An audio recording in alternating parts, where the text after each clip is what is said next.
is a ball, and this is a pendulum.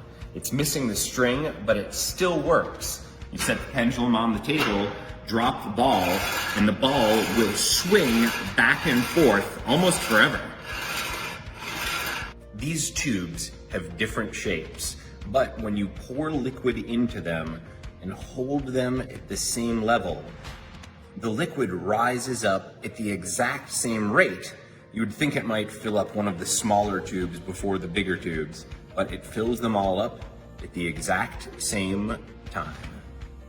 This gadget uses centripetal force to stop your coffee from spilling.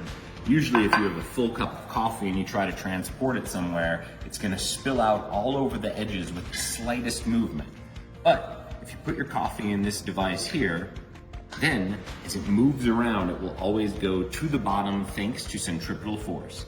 I can pick it up, it doesn't spill. I can swing it around big time like that, but as long as the motion is fluid, it will not spill a single drop. This is a nail, and this is a balloon. Look what happens when I press the nail into the balloon.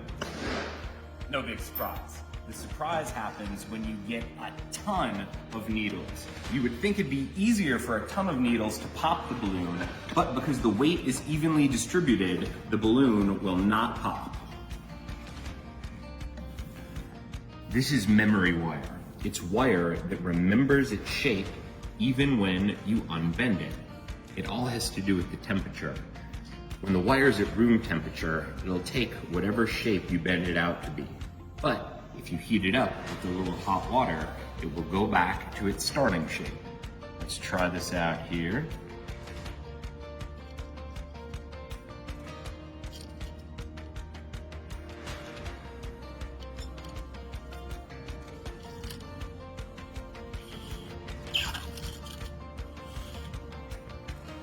Most people can't even balance one nail on the head of another nail, but it's actually possible to balance 10 nails on the head of one nail.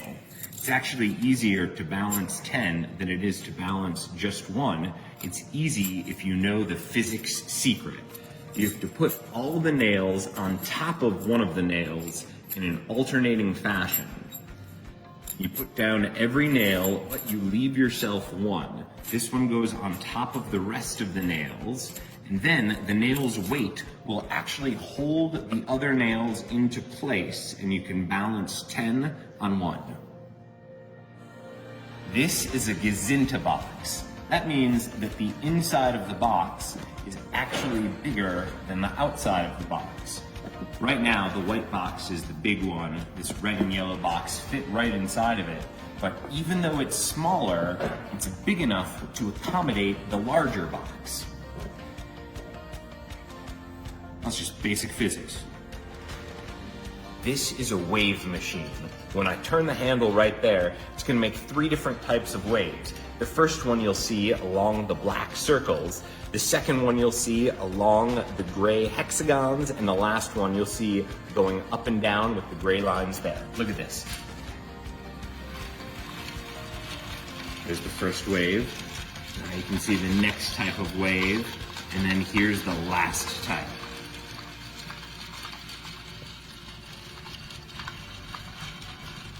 I got a jar of water on a metal stick. The metal stick is connected to another jar of water. If I flip it upside down there, you can see that there's a buoy hanging from the lid of that jar, same with the other side. Then you put this on the peg there, and that means we can give this a nice spin. Now when we do, the buoys are gonna travel to the side of the jar, but it's not the side you think. Look at this, the buoys are actually going to the middle. This machine runs forever. Well, almost. It's made of a very heavy metal wheel and 2 threads connecting the wheel to a bar at the top. When the wheel gets to the top, it's filled with potential energy. Then, as you let it go, it converts to kinetic energy, bounces down, rolls itself back up, giving it more potential energy, which converts into kinetic energy again. I'm gonna let it go, and we'll see how long it can go for before it loses height. All right, here we go. 3, 2, 1 and drop. Goes down, and then it goes almost back to its exact starting place. If you look, the amount of space that's going down each time is minimal. This is as close to a perpetual motion machine as you're gonna get. This end of the machine here is taller than that end down there. Check it out. Tape measure, this end is about 2.5 inches, but if we go down to this side, it's only 2 inches. Now, that explains why, if you take a pen, put it in the middle, it's gonna roll in that direction, because this direction is lower. However, it's a little different with this block of wood. See, this block of wood, because of the way it's shaped, does not roll down the machine like the pen. The block of wood rolls up the machine.